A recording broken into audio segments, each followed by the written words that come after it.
नाही काढतो मी, बरोबर काढतो. नाही इकडे या मामा, इकडे अगदी असं निरखून अगदी काय त्याच्यावर उभा राहा, काय नरम बिरम चिकन नाही. रेती आहे, रेती आहे. ही पेन दाखवा, ही पेन इकडे सगळ्या सिलोनी जातीचा सगळा उल्लेख करा. 4 वर्ष झाले. अच्छा मित्रांनो, हा सिलोनी जातीचा माड आहे. याला 3.5 ते 4 वर्ष झाले आहेत. बघा फळं कशी आले आहेत बघा, हिरवीगार. तुम्हाला मी दाखवतो बघा.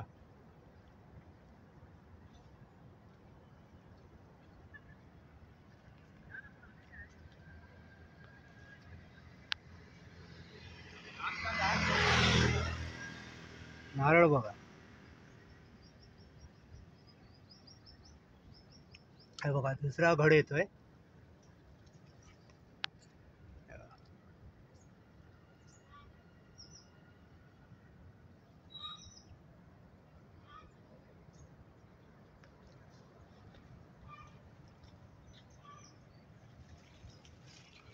मी आता आलोय माझ्या बहिणीच्या घरी.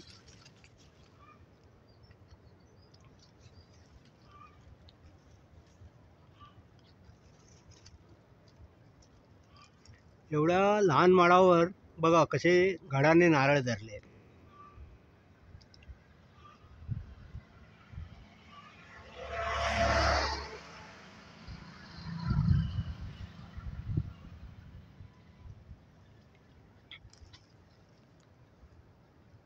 अर्थातच कुठल्याही झाडाची देखभाल करावी लागते, त्याची निगा राखावी लागते. माझे भाचे या झाडाची पूर्ण काळजी घेतात. बघा एवढे छोट्याशा झाडावर कशी फळं धरली.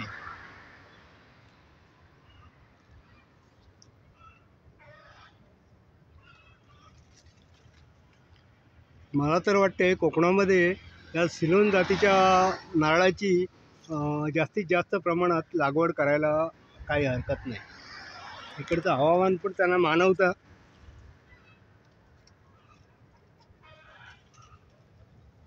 हे बघा बुंद्यापासून किती म्हणजे 2 ते 2.5 फुटावर ही फळं धरली आहे.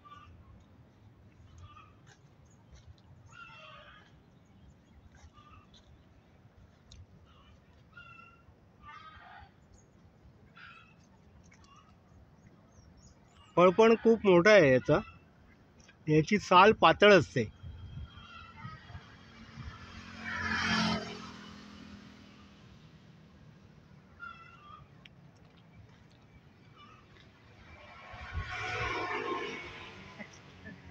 थोडंसं हां, नाही लांबून पण घेतला, जवळून पण घेतला.